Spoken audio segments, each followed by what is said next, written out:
सरकार जो हमारे संविधान की मूल भावना है लोक कल्याणकारी राज्य की जो परिकल्पना इन्होंने अपना शुरू से खत्म किया, सारे संसाधन चंद लोगों के हाथों में अपना सौंपते चले जा रहे हैं। और ये हमारे प्रधानमंत्री होते हुए उनके पास इतनी सुरक्षा व्यवस्था है और उन्हीं के पार्टी के लोग सामने सड़क पर हम लोगों ने उस समय देखा और वहां से जान बचा के भागे और आकर के दिल्ली स्टेटमेंट दिया कि जाके कह दीजिए अपने मुख्यमंत्री से कि मैं वहां से बच के चला आया। ऐसा आदमी आज की तारीख में इस तरीके की बात कर रहा है इतने सेंसिटिव स्टेट में, और जहां पर प्रचंड बहुमत है 117 में 92 विधायक आम आदमी पार्टी के हैं, आप उसको कह रहे हैं कि हम आपकी सरकार गिरा देंगे। इस पर कानूनी पॉइंट क्या है? क्या ऐसे लोगों के लिए, चाहे वो अपना ये गृह मंत्री क्यों न हो, क्या उसके ऊपर कोई ये कानूनी एक्शन भी संभव है? अरुण कुमार श्रीवास्तव जी। धन्यवाद तिवारी जी। ये तिवारी जी नाम को लगातार कंफ्यूज कर रहे हैं। आप आवाज श्रीवास्तव बोलिए। जी आवाज आ रही है? जी आ रही है, जी बोले। आवाज को तो आना ही पड़ेगा जनाब। बाकी लोग अनम्यूट कर लें। देखिए बाकी लोग अनम्यूट कर लें। ये है कि नरेंद्र मोदी ने अभी जब विपक्ष ने 400 सीटें लाने का इनका उद्देश्य क्या है, दुर्भावनापूर्ण संविधान बदलने का, तो इन्होंने कई बार मोदी ने बोला कि बाबा साहब अंबेडकर भी अगर आ जाएं तो संविधान नहीं बदल सकते। अब बोलना एक बात है, मगर जैसा कहावत है मुंह में राम बगल में छुरी वाली बात जो है, तो ये लगभग उसी तरह की बात है। राहुल गांधी ने एक बार बोल दिया था कि भारत जो है राज्य कई तरह की नेशनलिटीज का राज्यों का वो है, तो उसको लेके बीजेपी ने कहा कि ये टुकड़े टुकड़े गैंग में है, ये भारत को अलग अलग टुकड़ों में बांटना चाहते, जबकि ये संविधान में लिखा हुआ है कि भारत जो है यूनियन ऑफ स्टेट्स, राज्यों का एक संघ है ये भारत।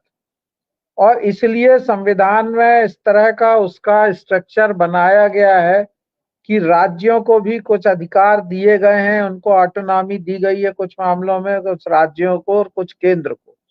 और ये हमेशा एक विवाद का विषय रहा है और डिबेट का विषय रहा है कि राज्यों के अधिकार क्या होना चाहिए और उनको बढ़ाए जाने की, खास तौर से जो रेवेन्यू जनरेशन का जो डिस्ट्रीब्यूशन का मामला है, आए दिन आरोप लगता है। कर्नाटक सरकार बोल चुकी है कि हमारा पैसा रोक लिया, अभी पंजाब सरकार ने बोला है कि 9,000 करोड़ रुपया केंद्र सरकार ने रोक लिया।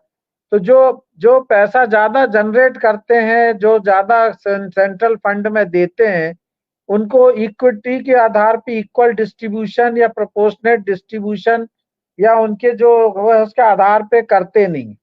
और ये मोर और less centralised government, centralised power है जो कॉन्स्टिट्यूशन की बेसिक स्ट्रक्चर के मूल भावना के खिलाफ है। तो इसीलिए चूंकि वो संविधान को दिल से स्वीकार ही नहीं करते। अगर आपने न्यूज पढ़ी हो तो आपने अभी पढ़ा होगा कि महाराष्ट्र में जो है मनुस्मृति और भगवत गीता को इस साल कोर्स में जोड़ा जा रहा है। अब मनुस्मृति वो ग्रंथ है जिसको गुरु गोलवालकर जो है वो चाहते थे कि इसी के आधार पर संविधान बने, जब वो महाराष्ट्र में बाकायदा स्कूलों में पढ़ाया जाने वाला है। तो भारतीय संविधान पे इनकी कभी आस्था नहीं रही।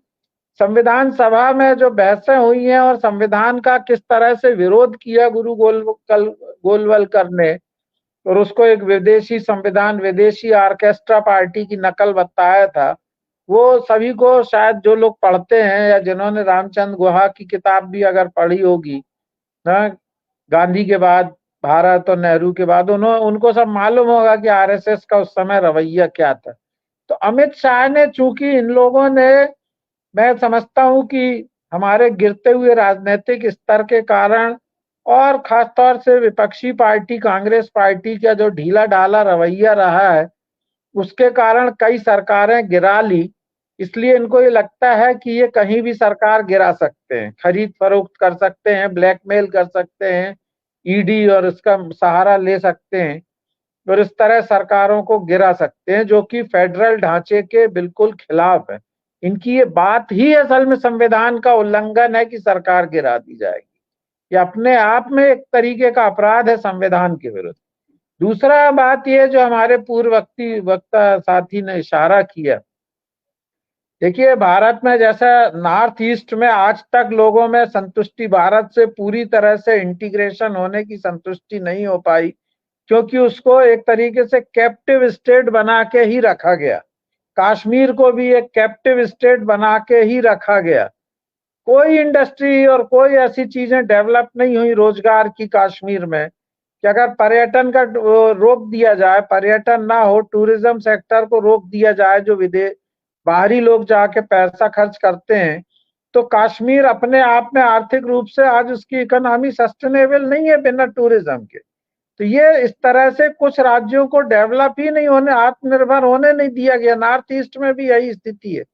लेकिन कुछ ऐसे राज्य हैं जो हाईली सेंसिटिव राज्य हैं, जैसे भाषा और इसके सवाल पे जो है अभी स्टालिन ने भी बोल दिया था कि हम अगर वो उसने स्टालिन ने दूसरा जो उनका एक मिनिस्टर था ए राजा, उसने बोल दिया था कि अगर इस तरह का चलेगा और हमारे साथ भेदभाव होगा और हमारे पैसे हमको नहीं दिए जाएंगे तो हमको सोचना पड़ेगा। उसको लेके बड़ा हल्ला मचा कि ये तमिलनाडु को अलग करने की बात कर रहे हैं, देश के बात तोड़ने की नहीं है, बात संविधान को लेटर एंड स्पिरिट में फॉलो करने की है, जो केंद्र सरकार पहले भी नहीं करती थी। और भाजपा सरकार तो छांट छांट के, हिमाचल प्रदेश में इतनी बड़ी कैलेमिटी हुई, केंद्र सरकार ने कितना पैसा दिया हिमाचल प्रदेश को। तमिलनाडु में बाढ़ से पूरा चेन्नई और पूरा देश हिस्सा डूब गया, कितना पैसा दिया केंद्र ने महाराष्ट्र सरकार को? नहीं दिया। ये विपक्ष ये छांट छांट के पैसा देते हैं, क्योंकि उस समय उद्धव ठाकरे की सरकार थी। ये इनको अगर ये नहीं इस बात को समझ पा रहे हैं तो इनको पंजाब की तासीर समझ में नहीं आ रही है और ये आग से खेलने की बात कर रहे हैं। बात आप पार्टी की नहीं है कि आप पार्टी की सरकार है कि कांग्रेस पार्टी की सरकार है। बात वहां पे जो एक अस्मिता का सवाल है, जिसको लेके सन 80 से लेके 80 के दशक से और 90 के दशक तक पंजाब आग में जो झुलसता रहा और इंदिरा गांधी के मर्डर तक चला, वो तमाम बातें क्यों हुई? इसीलिए हुई कि वहां के जो सिख पॉपुलेशन है उसको लगा कि हमारे ऊपर जो है ये केंद्र से हमको वो किया जा रहा है, हमारे ऊपर राज किया जा रहा है, हमारे धार्मिक और हमारे जो सांस्कृतिक जो आजादी है उसको दबाने की कोशिश की जा रही है, हमको बराबर का अधिकार नहीं दिया जा रहा है। और आज भी विदेशों में कनाडा का आता है, आए दिन आता है कि कनाडा में किस तरह से वहां पे खालिस्तानी संगठन आग भड़काते हैं और बड़ी तादाद में वहां रहने वाले लोग जो हैं सिख पॉपुलेशन वो उनके साथ है। अभी वो एक चुनाव लड़ रहा है पंजाब में, कैंडिडेट अमृतपाल सिंह जो गुवाहाटी में बंद है, वो पंजाब में कॉन्स्टिट्यूएंसी से चुनाव लड़ रहा है। तो इसलिए 92 सीटें हैं, बहुमत भारी है, इसलिए सरकार तो भंग की ही नहीं जा सकती। लेकिन अगर अल्पमत भी है, कम भी है, तो भी अगर पंजाब जैसे सेंसिटिव राज्य में जो पाकिस्तान बॉर्डर से लगा हुआ है, अगर वहां पे इस तरह से आग से खेलने का एक पैटी सेल्फिश मोटिव के लिए, स्वार्थ के लिए, अगर वो पंजाब में अगर राजनीतिक इस तरह का खेल खेलेंगे, घिनौना खेल खेलेंगे, तो मैं समझता हूं कि ये देश को तोड़ने वाली बात है, विभाजित करने वाली बात है। एक बार फिर से पंजाब को आग में झुलसानी, पार्टी कौन सी है इर्रिस्पेक्टिव ऑफ दैट फैक्ट। मुझको याद है कि जब इनको हटाया गया था कैप्टन साहब को चीफ मिनिस्टरशिप से, तब सुनील जाखड़ का नाम आया था कि इनको चीफ मिनिस्टर बनाया जा सकता है। तब कांग्रेस की वो जो नेत्री थी, क्या सोनी है वो, उन्होंने कहा कि अरे अगर उनको गैर सिख को अगर वहां पे मुख्यमंत्री बना दिया गया तो पंजाब में आग लग जाएगी। तो वहां एक जो एक जैसे द्रविड़ संस्कृति के बारे में तमिलनाडु में लोग, उनके अंदर एक संवेदना, एक अलग भाव है कि वो जिसको नष्ट नहीं होना चाहते, जिसके कारण वो हिंदी का विरोध करते हैं। तो पंजाब में भी सिख पॉपुलेशन में एक है कि हमारा एक ही राज्य है और इसलिए इसमें हमारा, जैसे कश्मीर को खत्म कर दिया इन्होंने, मुस्लिम्स का एक ही राज्य था पूरे देश में जहां पे मुस्लिम मेजॉरिटी थी या जहां मुस्लिम चीफ मिनिस्टर होते थे। तो ये माना जाता था कि भाई मुस्लिम मेजॉरिटी का प्रदेश है, इसलिए मुस्लिम चीफ मिनिस्टर रहे, एक नेचुरल कोर्स है। लेकिन पंजाब को उन्होंने, कश्मीर को डिवाइड कर दिया, उसको उपराज्य बना दिया, जम्मू में सीटें बढ़ा दी, अपना फिर से जो सीमांकन किया है विधानसभाओं का, इसी उम्मीद में कि वहां को हिंदू। तो जब तक ये इस तरह का खेल करेंगे तब तक कभी भी कश्मीर में एक स्थायी शांति और भारत के प्रति इंटीग्रिटी की फीलिंग आ नहीं सकती।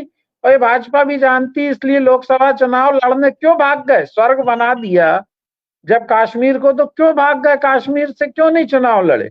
इसका मतलब है कि वो भी रियलिटी जानते हैं कि विधानसभा चुनाव या लोकसभा चुनाव में हमको जनता वहां नकार देगी। वास्तविकता क्या है वो जानते हैं इस बात को।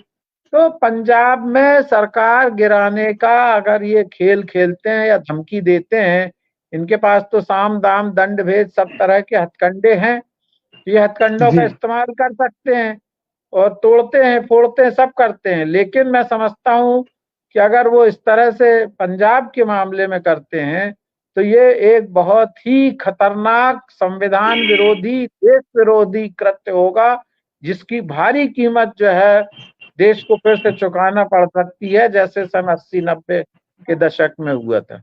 Thank you. जी।